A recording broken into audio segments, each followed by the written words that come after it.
أعوذ بالله من الشيطان الرجيم بسم الله الرحمن الرحيم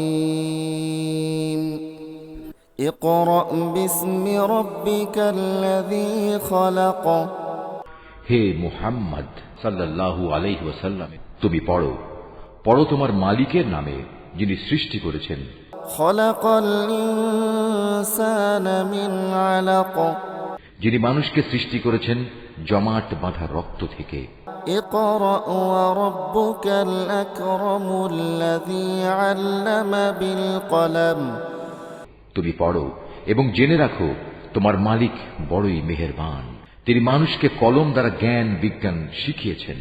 علم الإنسان ما لم يعلم তিনি মানুষকে এমন সব কিছু শিখিয়েছেন যা তিনি না শেখালে সে কখনো জানতে পারত না।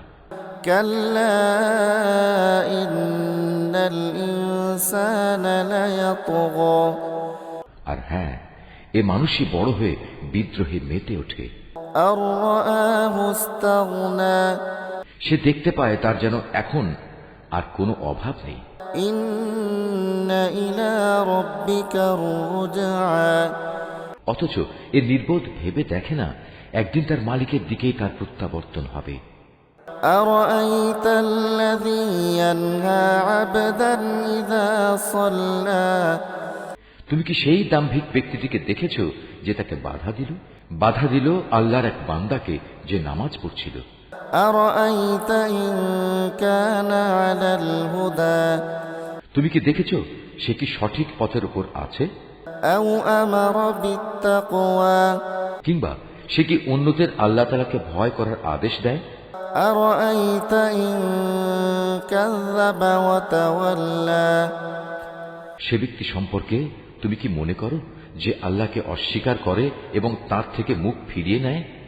ألم يعلم بأن الله يرى এ দাম্ভিক লোকটি কি জানে না আল্লাহ তাআলা তার সব কিছুই পর্যবেক্ষণ করছেন? كلا لئن لم ينته لنسفعا بالناصية কিছুতেই না, যদি সে এ থেকে ফিরে না আসে তাহলে অবশ্যই তাকে আমি সম্মুখ ভাগের চুলের গোছা ধরে হ্যাঁচড়াবো। ناصية كاذبة خاطية তুমি কি জানো সে কে, যার চুল ধরে আমি হ্যাঁচড়াবো? সে হচ্ছে আমাকে মিথ্যা প্রতিপন্নকারী নাফরমান ব্যক্তিটি। فليدع ناديه সে আজ বাঁচার জন্য তার সঙ্গী সাথীদের ডেকে আনুক। এই আয়াতটি যিনি তেলাওয়াত করবেন এবং যিনি এই আয়াতটির তেলাওয়াত শুনবেন তাদের সবাইকে এখানে একটি সাজদা আদায় করতে হবে। এটা ওয়াজিব। سندع الزبانية كلا لا تطعه واسجد واقترب আমিও তার জন্য আযাবের ফেরেশতাদের ডাক দেব। না, তুমি কিছুতেই তার অনুসরণ করো না, তুমি বরং তোমার মালিকের সামনে সাজদা অবনত হও এবং তার নৈকট্য লাভ করো।